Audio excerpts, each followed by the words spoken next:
அனைவருக்கும் வணக்கம். இன்னைக்கான ஜோதிட பதிவில் நாம் பார்க்க போகிற ரொம்ப முக்கியமான ஒரு பயனுள்ள ஆன்மீக தகவல் என்ன அப்படின்னு பார்த்தீங்கன்னா, மார்ச் மாதம் 14ஆம் தேதி வெள்ளிக்கிழமை பார்த்தீங்க அப்படின்னா சந்திர கிரகணம் நிகழுது. பெரும்பாலும் பார்க்கும் பொழுது ஒவ்வொரு வருடத்துலேயும் கிரகணங்கள் நிகழ்வதுண்டுங்க. ஒரு சில வருடங்களில் கிரகணங்கள் 2லிருந்து 3 கிரகணங்கள் நிகழும். ஒரு சில வருடங்களில் 4 கிரகணங்கள் நிகழும். நடப்பாண்டு 2025வது வருடமான இப்போ தற்போதைய நிலையில் பார்த்தோம் அப்படின்னா 4 கிரகணங்கள் நிகழுது. இதில் 2 சந்திர கிரகணங்களும் 2 சூரிய கிரகணங்களும் நிகழ இருக்கிறது. தற்போது மார்ச் 14ஆம் தேதி வெள்ளிக்கிழமை பார்த்தோம் அப்படின்னா முழு சந்திர கிரகணம் நிகழப்போகிறது. இந்த கிரகணம் இரத்த நிறமாக மாறக்கூடிய அளவில் காட்சியளிக்கும் அப்படின்னு சொல்லப்பட்டிருக்கு. இந்த சந்திர கிரகணத்தை பற்றின முழு தகவலோடு இதனுடைய சிறப்பம்சம் என்ன, இந்த கிரகணத்தின் போது நாம் என்ன செய்யணும் என்ன செய்யக்கூடாது, இதனுடைய நேரம் என்ன, சூதக காலம் என்ன, எந்தெந்த இடத்துலலாம் இந்த கிரகணம் தெரியும், இந்த கிரகணத்தை நம்மளால் பார்க்க முடியுமா அப்படிங்கிற மாதிரியான பல தகவலை சுவாரஸ்யமான தகவலை தான் இன்னைக்கு வீடியோவில் நாம் தெரிஞ்சுக்க போகிறோம். ஸோ இந்த பதிவு உங்களுக்கு மிக பயனுள்ள விகிதத்தில் இருக்கும். வீடியோக்குள்ளே போகிறதுக்கு முன்னாடி இது வரைக்கும் நீங்கள் நம்ம சேனலை சப்ஸ்கிரைப் பண்ணல அப்படின்னா உடனே சப்ஸ்கிரைப் பண்ணிக்கோங்க. அப்படியே பக்கத்தில் இருக்கக்கூடிய நோட்டிஃபிகேஷனுக்கான பெல் பட்டனையும் ப்ரெஸ் பண்ணிக்கோங்க. சரி நேர்களே, வாங்க வீடியோக்குள்ளே போகலாம். சூரியனை பூமி சுற்றுதுங்க, பூமியை நிலவு சுற்றுது. இது 3மே பார்த்தீங்க அப்படின்னா ஒரே நேர்கோட்டில், அதாவது முதல்ல சூரியன், அடுத்து பூமி, கடைசியாக நிலவு வர்றதை தான் நாம் சந்திர கிரகணம் அப்படின்னு சொல்கிறோம். இந்த நேரத்தில் சூரியனினுடைய ஒளி நிலவு மீது விழாது, ஆனால் பூமி மீது விழுந்து நிலவுக்கு எதிரொலிக்கும். இதனால் நிலவு பார்த்தீங்க அப்படின்னா இரத்த நிறத்தில் சிவப்பாக தோன்றும். இதை தான் சந்திர கிரகணம் அப்படின்னு சொல்கிறாங்க. பாதி கிரகணம் நடக்கக்கூடிய நேரத்தில் இப்படி தெரியாது, முழு கிரகணத்தின் போது தான் இது தெரியும் அப்படின்னு சொல்லப்பட்டிருக்கு. சூரியன், பூமி மற்றும் சந்திரன் ஆகியவை ஒரே நேர்கோட்டில் ஒரு பொழுது சந்திர கிரகணம் ஏற்படுது. பூமி சூரியனுக்கும் சந்திரனுக்கும் இடையில நேரடியாக வரும்போது இந்த நிகழ்வு நிகழ்கிறது. அப்படியான இந்த அற்புத நிகழ்வு மார்ச் 14ஆம் தேதி நடைபெறுகிறது. இந்த நிகழ்வு பார்த்தீங்க அப்படின்னா சூரிய ஒளியில் இருக்கக்கூடிய 7 நிறங்களில் முதல்ல இருக்கக்கூடிய வயலட், இண்டிகோ, ப்ளூ உள்ளிட்ட நிறங்கள் குறைந்த அலைநீளம் கொண்டிருக்கிறதுனால சிதறடிக்கப்படுது. அடுத்து இருக்கக்கூடிய நிறங்களில் சிவப்பு அதிக அலை நீளம் கொண்டிருக்கிறதுனால சிதறடிக்கப்படாமல் இருக்கும். சூரிய அஸ்தமனத்தின் போது சூரியன் எப்படி சிவப்பு நிறமாக காட்சியளிக்கிறதோ அதே கோட்பாட்டை கொண்டு தற்போது வர இருக்கக்கூடிய இந்த சந்திர கிரகணமும் சிவப்பு நிறத்தில் காட்சியளிக்கும். சந்திரனை மறைத்திருக்கும் பூமி தன் மீது விழக்கூடிய ஒளியை வளிமண்டலம் மூலமாக சிதறடிக்குது. அவ்வாறு சிதறடிக்கப்படக்கூடிய நிறங்களில் சிவப்பு அப்படியே தங்கி நிலவின் மீது விழுது. இதுவே இரத்த நிலவாக பெரிதாக நாசா விளக்கம் அளிக்கிறாங்க. அது மட்டும் இல்லாமல் மார்ச் 14ஆம் தேதி நடைபெறக்கூடிய இந்த முழு சந்திர கிரகணம் இந்தியாவில் தெரியாதுங்க. இந்தியாவில் தெரியாது. ஆனால் ஏன் அப்படின்னு பார்த்தீங்கன்னா கிரகணம் நடக்கும்போது இந்தியாவில் பகல் பொழுதாக இருக்கிறது. அதனால தான் இந்தியாவில் எங்கே இருந்தாலும் இதை பார்க்க முடியாது அப்படின்னு சொல்லலாம். ஆனால் அமெரிக்காவில் இருந்து பார்க்க முடியும். மார்ச் 13ஆம் தேதி இரவு 10:57 மணிக்கு இந்த கிரகணம் தொடங்குது. கொஞ்சமாக நிலவு மறைந்து கொண்டே கடைசியில் அடுத்த நாள் அதிகாலை, அதாவது மார்ச் 14ஆம் தேதி அதிகாலை 2:31க்கு முழு சந்திர கிரகணமாக இது தென்படும். அப்போது நிலவு பார்த்தீங்கன்னா சிவப்பாக காட்சியளிக்குது. ஆனாலும் இந்திய வானிலை ஆய்வாளர்கள் வரக்கூடிய செப்டம்பர் 7, 8 தேதிகளில் முழு சந்திர கிரகணத்தை நாம் எதிர்பார்க்கலாம். அதாவது 2வது சந்திர கிரகணம் நிகழுது.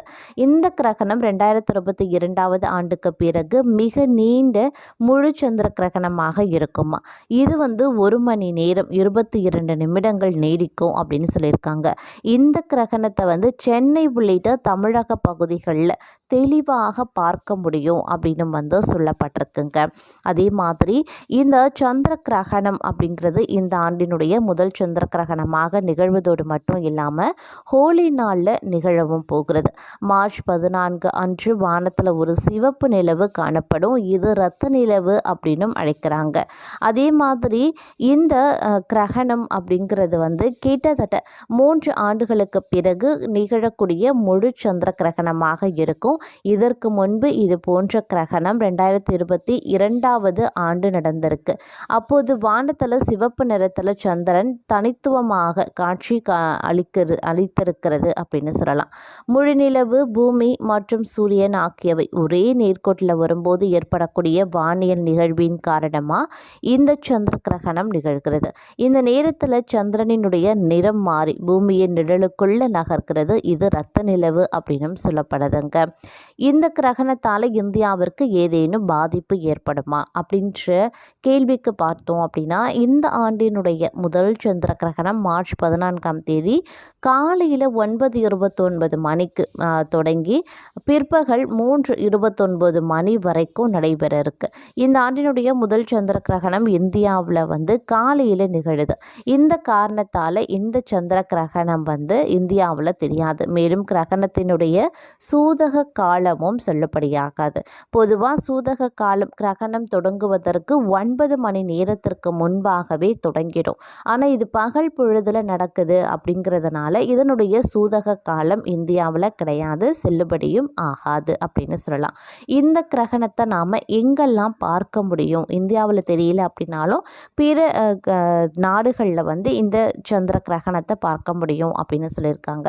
இந்த முதல் சந்திர கிரகணம் பார்த்திங்க அப்படின்னா வடக்கு மற்றும் தென் அமெரிக்கா, ஐரோப்பா, ஆர்டிக் பெருங்கடல், ஆஸ்திரேலியா, ஆப்பிரிக்கா, அண்டார்டிக், கிழக்கு ஆசியா மற்றும் அட்லாண்டிக், கிழக்கு ஆசியா, அண்டார்டிகாவில் வந்து தெளிவாக தெரியும் அப்படின்னு சொல்லியிருக்காங்க.